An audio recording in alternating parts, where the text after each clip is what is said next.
Hey folks, Bobby Stevens, managing partner at the all-new Key Chevrolet here in Middletown. Today again, we're in our world-class service center, and we've actually kind of snuck up on Felix, who's one of our master technicians here working on a 3500. Felix, how are you today?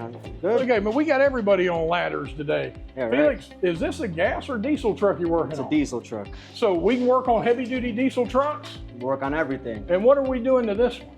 This one's getting a radiator and a fan clutch. Radiator and fan clutch. That sounds kind of like a pretty entailed job.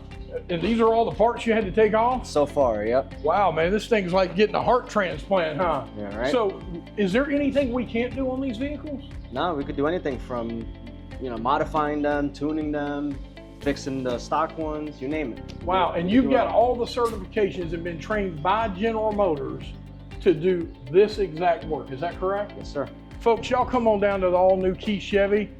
See me and Felix, where we'll be waiting on you.